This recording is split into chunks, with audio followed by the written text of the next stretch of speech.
Goedemiddag, welkom bij deze Breakout stroom A van het Pensioen BeleggersBeraad. Mijn naam is Maarten van Wijk, ik ben hoofdredacteur online bij Pensioen en ik zal deze middag uw gastheer zijn bij deze Breakout stroom, waarin we in totaal 3 presentaties gaan zien.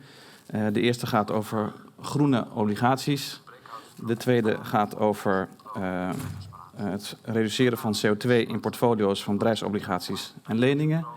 En de derde die gaat over een klimaatgerelateerd risicomodel.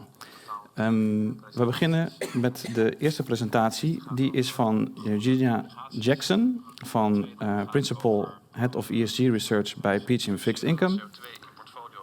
En ik verwacht haar elk moment op het scherm.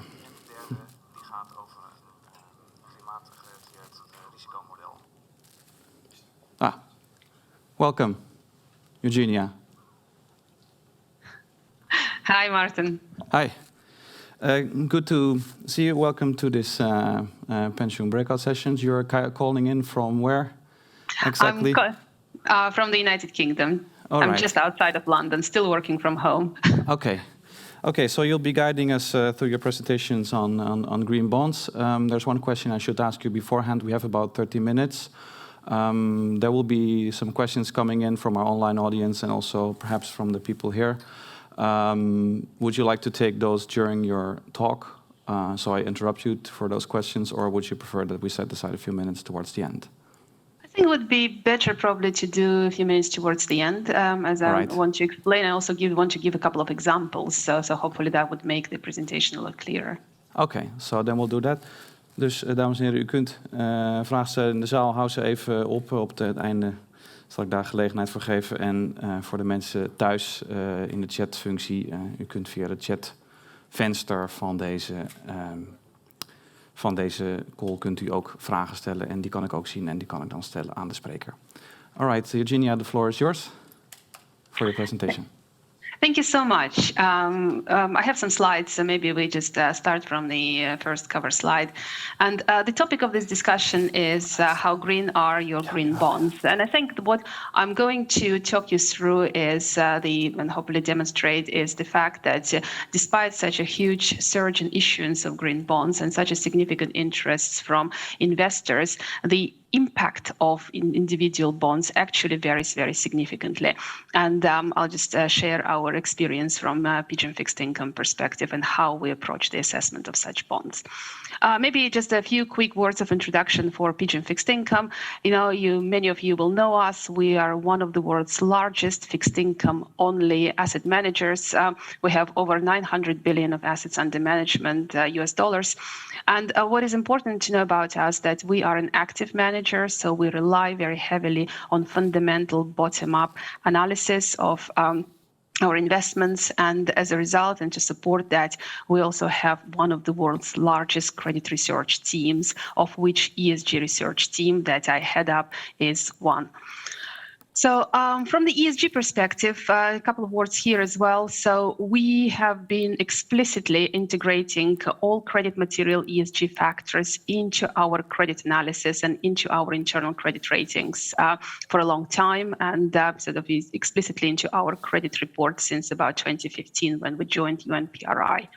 The assessment, the ESG integration, the assessment of credit material ESG factors happens for all of the strategies, all of the portfolios. Every single issuer that we cover and that we invest in will have that assessment by our credit analysts.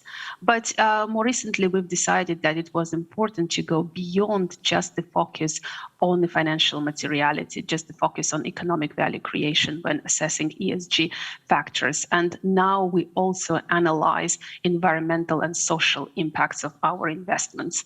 And just like our credit ratings and ESG integration applies to all of our holdings across all of strategies and portfolios, we now also have internal ESG impact assessment and ESG impact ratings, which also apply to every issuer and every bond and loans that we invest in. As an example, we have over 100,000 QSIPs which are covered with our proprietary ESG impact ratings. And why I'm saying this all is because it's very important to understand our approach and that we do in-depth issuer assessment before we even start assessing the ESG labeled bonds. Maybe moving on to the next slide. Before I jump into the core of the presentation, maybe just to set the stage, some definitions here for those who are not overly familiar with this space. So there are typically two different types of ESG labeled debt. So we have use of proceeds bonds, and these are your green bonds, your social bonds, your sustainability bonds. And the reason they're in this use of proceeds groups is because the proceeds from the issuance of those bonds are then expected to be used to finance or to refinance eligible projects, be it environmental projects for green bonds or social projects for social bonds, or the combination of environmental and social projects for sustainability bonds. And so this is still the biggest group of the biggest group of sustainable labeled debt. But in the last year, we also have seen a significant increase in the so-called sustainability-linked bonds.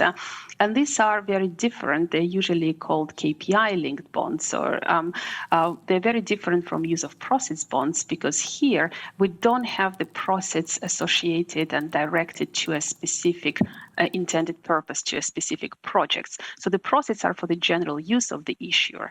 However, the key feature of the sustainability-linked bonds is that the issuer chooses the KPIs, the hopefully relevant KPIs, and sets certain sustainability objectives. And then the coupon is linked to the achievement of those sustainability objectives. Essentially, if the issuer fails to achieve their objectives within the specified timeline, then the investors will get a coupon step up as essentially a penalty for missing those objectives. So today I'll be talking predominantly about use of proceeds bonds, green bonds in particular, although very happy to take questions on all of the other areas. Next slide, please. So talking about the green bond issuers, so we've seen, again, this year was a very significant growth in the issuance of ESG labeled bonds. And this is, I use those charts from the Climate Bond Initiative, their summary for the first half of 2021. But we can see that the labeled sustainable debt has reached nearly $500 billion just in the first half of 2021. And this is a 60% year-on-year growth from this equivalent period in 2020. And if you look at the green bonds as of this right-hand chart, you will see that even the green bond instruments the issuance continues to grow, and in the first half more than doubled compared to the first half of 2020, and this is really a record half-year period since the market inception in 2007.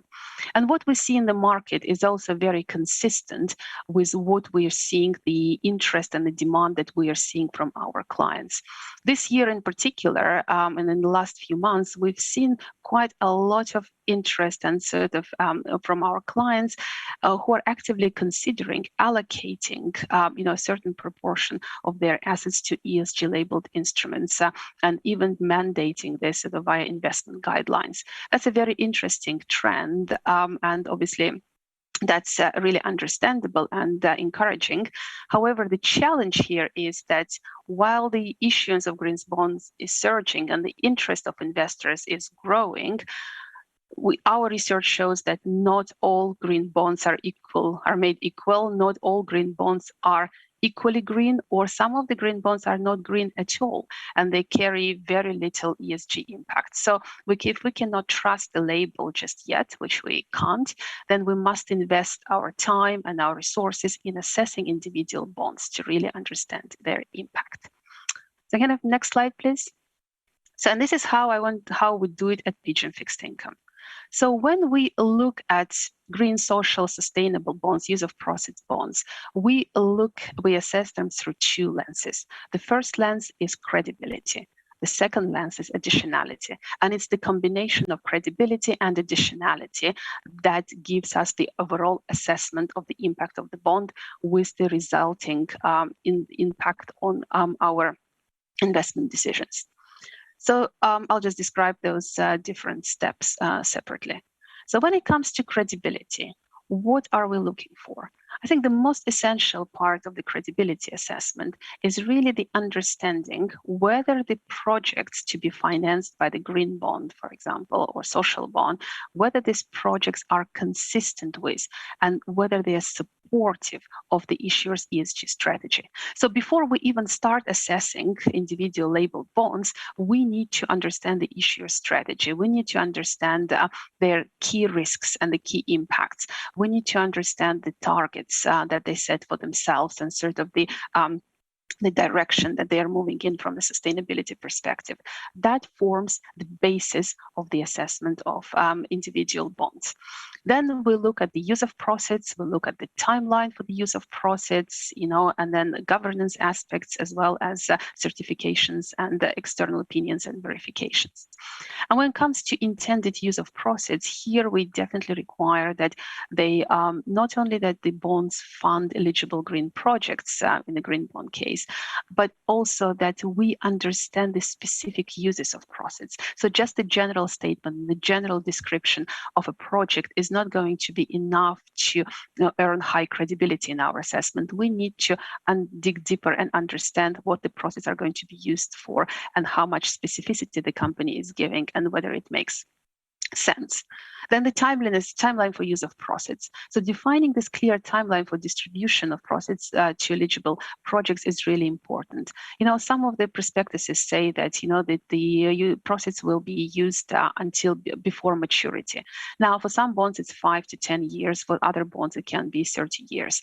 So we really need to make sure that the issuer has credible projects at the outset. So we have, so the impact starts being affected as soon as possible. So having done the credibility assessment, we essentially assign each bond, whether it's low, medium, or high credibility. Then we move to additionality. And additionality is critical for the impact of the bond. So when we look at additionality, we look at what kind of projects are being financed, but whether these are new projects or whether this is the refinancing of existing projects or of existing asset pools. And that's really important because a lot of green bonds that we see currently in the market are actually not financing any new projects. They are not adding, green assets. They are not there to replace, brown assets with the green ones, but simply they refinance the existing asset pools. Refinancing is important, of course, but the impact is lower. So we look very carefully at that. We also, where refinancing is used, we're looking at the look-back periods for refinancing. Sometimes, the look-back periods could be as long as 5 years, or, most frequently it's 3 years. But essentially, the longer is the period since the original issuance, the more that is going to detract from the additionality of this specific bond. So that's very important. And then the critical part of the assessment is the expected or achieved impact. And here, I think currently the practice differs significantly. For some projects, and I'll show you an example in a moment, we can definitely quantify and sort of see what the impact is likely to be from the beginning. For others, we have to assess the projects without the supporting data, and then only see the actual achieved impact in the follow-up periodic reporting on the use of proceeds. So here it's very difficult to say sort of categorically that it's possible to do in advance or not, but it's something that we're definitely pushing the issuers and pushing arranging banks to make sure that as much as possible on the expected impact, using traditional impact metrics to be included in the reports. And then the final, but this is really critical for additionality, this is the ambition. And here we really look at how transformative the intended use of proceeds is. So the more transformative it is, the higher the potential impact. If, for example, and I'll show you in a moment, we have essentially, the proceeds are being used to develop a green asset that is going to replace the brown asset. That's very high. That's transformation. That's very high additionality. In many cases, we see the growth in green assets, but we don't see that extra step of essentially taking out brown assets out of circulation. So the combination of credibility and additionality gives us the impact assessment, and then the impact assessment has that impact assessment has a real outcome in terms of the uplift to our existing ESG impact rating. And very quickly, so our current impact rating is assigned to every issuer on a scale of 0 to 100, and then for every issuer, from every issuer, that impact rating is cascaded down to every traditional no-labeled bond that issuer that comes from that issuer. So each bond has an ESG impact rating. Doing this additional assessment, giving that ESG rating uplift for high quality green bonds enables us to differentiate this particular labeled instrument versus their other bonds or other instruments from the same issuer. And essentially, because it will have a higher rating for a good quality green bond, it makes it more attractive for our ESG focused strategies and for our ESG minded clients.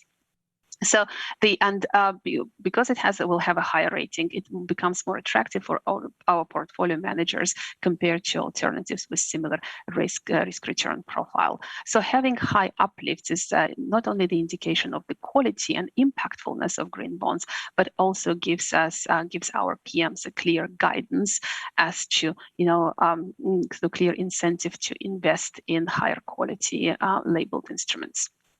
Let's move to the next slide. I'll go very quickly. I know we're running out of time. Very quickly through a couple of examples. So the first one is a good example. So this is a US power utility. It's not the best rating uplift that we've given to the bonds that we assessed internally. It only got 30 points uplift versus 40, which would be the highest. But still, this is quite impressive. And as you will see soon, it's quite rare. So in this case, we assessed the credibility and additionality going through all of those points. And you can see here that we gave this particular bond medium credibility.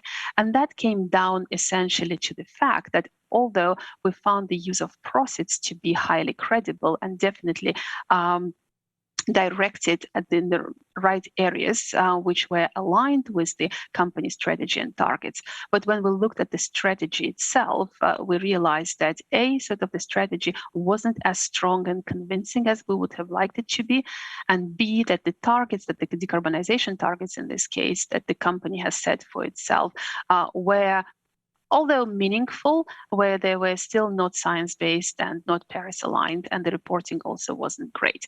So we assigned this particular issuer medium credibility. But then when we looked at additionality, this is where we saw that actually the additionality is going to be high. And the reason for that is that the primary purpose of this bond, and this is an actual bond that came out in about this time last year, and we're expecting the first annual report from the issuer very soon. So in this case, we gave high additionality because the primary purpose of this green bond was to find the acquisition of wind capacity, 700 megawatts of wind capacity, to replace a coal plant with roughly equivalent capacity. And the coal plant was scheduled to retire in 2022, so we could see that the wind farm will be about 10% of total capacity, generation capacity of the issuer.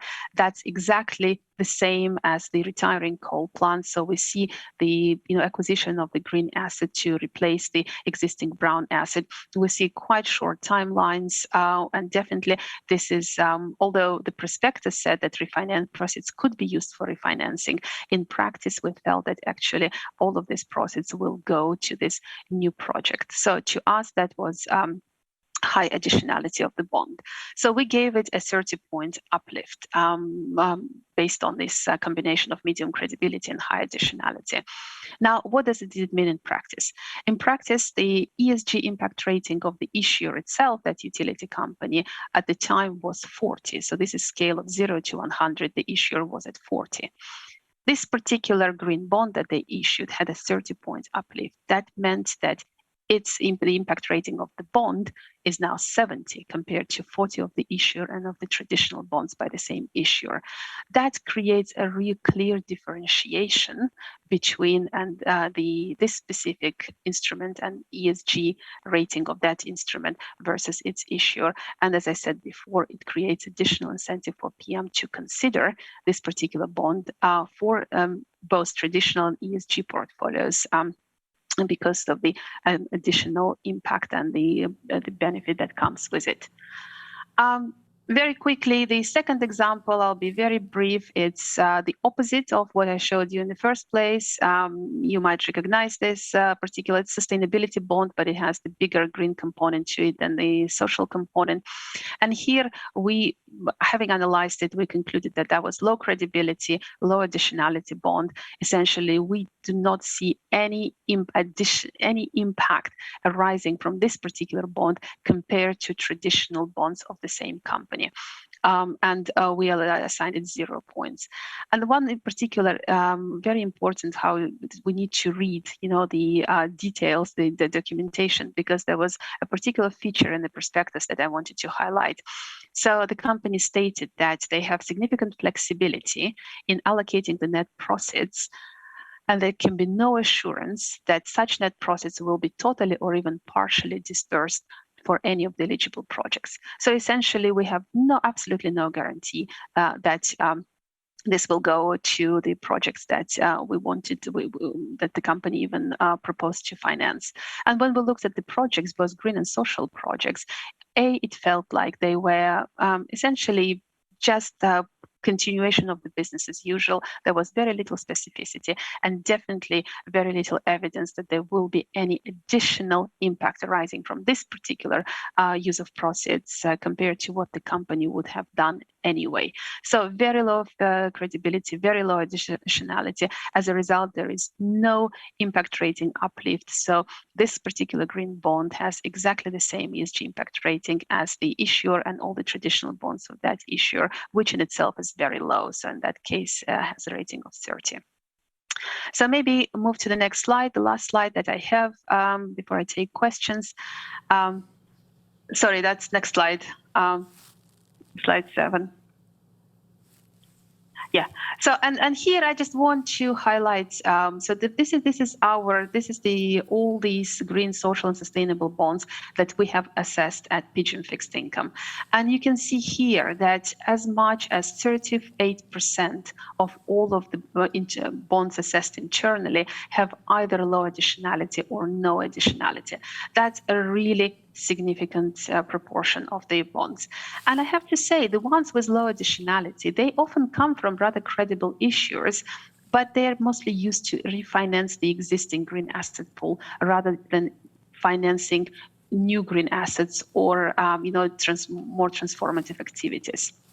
And you can see here only 13% of the bonds that we've looked at actually belong into the higher or high end of the spectrum, sort of higher impact. So I'll just finish off by saying that it's really quite heartening to see the growth in the labeled bond market, but this is very much still a buyer beware approach, and we need to do our own research, and we need to be sure that when we allocate to labeled bonds, we actually, that allocation actually helps to achieve the objectives that our clients and investors desire.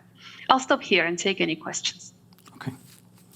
Okay, thank you very much, Eugenia. Very clear talk. Caveat emptor, as they would say in Rome. Yeah. Perhaps there is one question I found in the chat, from the online viewers, and I'm going to check the room now.